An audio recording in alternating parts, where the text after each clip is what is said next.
எசாயா அதிகாரம் 61 வசனம் 1. கர்த்தராகிய தேவனுடைய ஆவியானவர் என்மேல் இருக்கிறார், சிறுமைப்பட்டவர்களுக்கு சுவிசேஷத்தை அறிவிக்க கர்த்தர் என்னை அபிஷேகம் பண்ணினார்.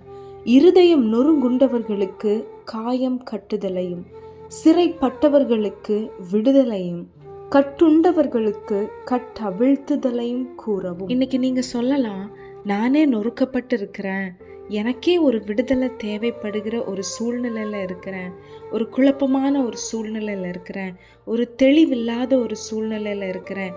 ஒரு நபர் எனக்கு ஆலோசனை சொல்கிற மாதிரி, இல்லை ஒருத்தவங்க என்னை தூக்கி விடுகிற நிலமையில தான் நானே இருக்கிறேன், எனக்கு இன்னைக்கு இப்படி ஒரு வசனமா, அப்படிப்பட்ட கேள்விகள் உங்களுக்குள்ள இன்னைக்கு எழும்பலாம். ஆனால் கர்த்தர் சொல்கிறார், கர்த்தராகிய தேவனுடைய ஆவியானவர் உன்மேல் இருக்கிறார். தலையில் கை வச்சு சொல்கிறீங்களா? உங்கள் சூழ்நிலை எப்படி இருக்கட்டும், நீங்கள் எவ்வளவு கடினமான பாதையிலையும் போய்கொண்டு இருக்கலாம், அது மேட்டரே இல்லை. அதை நீங்கள் கன்சிடரே பண்ணிக்காதீங்க. அந்த சூழ்நிலையும் இந்த வசனத்தையும் வச்சு நீங்கள் மேட்சே பண்ண வேணாம். தலை மேலே கை வைங்க. கர்த்தராகிய தேவனுடைய ஆவியானவர் என்மேல் இருக்கிறார். இந்த வார்த்தைகளை நீங்கள் சொல்லும்போதே உணர்ந்து சொல்லணும். ஆவியானவர் எனக்குள்ளே இருக்கிறார், என் மேலே இருக்கிறார் அப்படிங்கிற ஒரு உணர்வு உங்களுக்குள்ளே வரட்டும் என்று நான் இயேசுவின் நாமத்தினால நான் ஜெபிக்கிறேன். இன்னைக்கு கர்த்தர் சொல்லுகிற ஒரு வார்த்தை, ஆவியானவர் ஏன் உங்கள் மேலே இருக்கிறாங்க அப்படின்னா, இன்னைக்கு நீங்கள் சொல்கிறீங்க பாருங்க, அந்த கடினமான பாதைகள் அது எல்லாவற்றையும் தாண்டி, ஜெயமாய் தாண்டி, அநேகருக்கு ஆறுதலாய் ஆதரவாய் நீங்கள் இருக்க போகிறீங்க. அதுதான் இந்த வசனத்தில் சொல்லப்பட்டிருக்கிறது. சிறுமைப்பட்ட எல்லோருக்கும் சுவிசேஷத்தை நீங்கள் அறிவிக்க போகிறீங்க. அதற்காக தான் கர்த்தர் உங்களை அபிஷேகம் பண்ணி இருக்கிறார். நொறுக்கப்பட்டிருக்கிறவர்களுடைய காயங்களை கர்த்தர் உங்களை கொண்டு கட்ட போகிறார். அந்த காயம் ஆறாத காயமாக பல வருஷம் இருக்கும். ஆனால் நீங்கள் ஒரு வார்த்தை தான் சொல்லுவீங்க, அவங்களுக்கு அந்த காயம் ஆறுன மாதிரி ஒரு ஃபீல் கொடுக்கும்.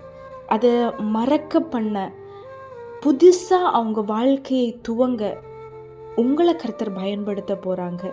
சிறுமைப்பட்டவர்களுக்கு நீங்கள் உங்கள் மூலம் கர்த்தர் ஒரு விடுதலையை கொடுக்க போகிறாங்க. அநேகருடைய கட்டுக்கள் அவிழ்க்கப்பட போகிறது. கர்த்தர் உங்களை பயன்படுத்த போகிறாங்க. கர்த்தருடைய வருகையை குறித்த அந்த நீதியின் சரிக்கட்டுதலின் நாளை குறித்து கர்த்தர் உங்களை வைத்து சொல்ல போகிறாங்க. அநேகருக்கு நீங்கள் ஆறுதல் சொல்ல போகிறீங்க. கர்த்தர் உங்கள் மேலே வைத்திருக்கிற திட்டம் ரொம்ப பெருசு. உங்கள் மேலே கர்த்தர் வைத்திருக்கிற தரிசனம் ரொம்ப பெருசு. அலக்கழிக்கிற மாதிரியான சூழ்நிலைகள் இப்போ உங்களுக்கு இருக்கலாம். இங்கே அங்கேயுமாய் நீங்கள் அலைந்து கொண்டிருக்கிற ஒரு சூழ்நிலை. என் வாழ்க்கையை குறித்ததான திட்டம் என்ன, தரிசனம் என்ன அப்படிங்கிற ஒரு பெரிய கேள்விக்குறி உங்கள் முன்னாடி இருக்கலாம். ஆனால் கர்த்தர் இன்னைக்கு தெளிவாய் பேசி கொண்டிருக்கிறார். உன் மேலே வைத்திருக்கிற திட்டம் பெருசு. உன் மேலே நான் வைத்திருக்கிற தரிசனம் ரொம்ப பெருசு. நீ நினைக்கிறத காட்டிலும் மேலானவைகளை தான் நான் உனக்கு வைத்திருக்கிறேன். ஏற்ற நேரத்தில் அது உன் வாழ்க்கையில் படிப்படியாக நடக்கும். இந்த ப்ராசஸ் கூட அதுக்கு ஏதுவான ப்ராசஸ் தான். உனக்கு அது குழப்பம் போல இருக்கலாம், but everything is only for good. எல்லாம் நன்மைக்கு ஏதுவாக தான் நடந்து கொண்டு இருக்கிறது என்று கர்த்தர் இன்னைக்கு நம்மளோடு பேசி கொண்டிருக்கிறார். நீங்கள் கடந்து போகிறதான இந்த பாதையில் நீங்கள் சந்தித்த இல்லை அந்த சந்திக்க போகிறதுக்கான அந்த பயங்கள் எல்லாத்தையும் இயேசுவின் நாமத்தினால நான் கேன்சல் பண்ணுறேன். குழப்பங்கள், கவலைகள், வருத்தங்கள், பாரங்கள், எதிர்காலத்தை குறித்ததான பயங்கள், என்ன நடக்க போகிறது அப்படிப்பட்ட குழப்பங்கள் இயேசுவின் நாமத்தினால இதை கேட்டுக்கொண்டிருக்கிற யாருக்குள்ளே இருக்குமானா அது கேன்சல் ஆகட்டும். கர்த்தர் இன்னைக்கு பேசின வார்த்தை இவர்கள் வாழ்க்கையில் நிறைவேறட்டும். கர்த்தராகிய தேவனுடைய ஆவியானவர் இவர்கள் மேலே எப்பொழுதும் தங்கி இருப்பீராக. இவர்கள் மேலே கர்த்தர் வைத்திருக்கிற தரிசனம் நிறைவேறட்டும். தேவ திட்டங்கள் நிறைவேறட்டும்.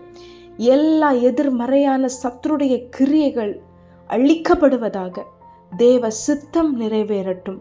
தேவ திட்டம் நிறைவேறட்டும். இயேசுவின் நாமத்தினால இதை கேட்டுக்கொண்டிருக்கிற ஒவ்வொருவரையும் மனதார நான் ஆசிர்வதிக்கிறேன். இவர்களுக்காக ஜெபிக்கிறேன். இவர்களுடைய வாழ்க்கையில கர்த்தர் நெக்ஸ்ட் லெவல் இவர்களை கொண்டு போவீராக.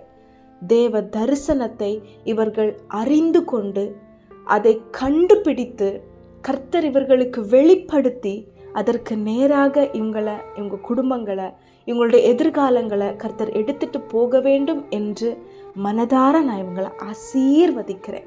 ஆமேன்னு சொல்லி ரிசீவ் பண்ணுங்க. இருதயத்தில் கையை வச்சு சொல்லிட்டே இருங்க, கர்த்தராகிய தேவனுடைய ஆவியானவர் என்மேல் இருக்கிறார். தலைமையில கை வச்சு சொல்லுங்க, ஆவியானவர் என்மேல் இருக்கிறார். சொல்லிட்டே இருங்க. இன்னைக்கு ஃபுல்லாக இந்த வார்த்தையை நீங்கள் சொல்லிட்டே இருக்க போறீங்க. ஆவியானவர் உங்களை கொண்டு செய்ய போகிற காரியங்கள் பயங்கரமாக இருக்கும். ஆமென்.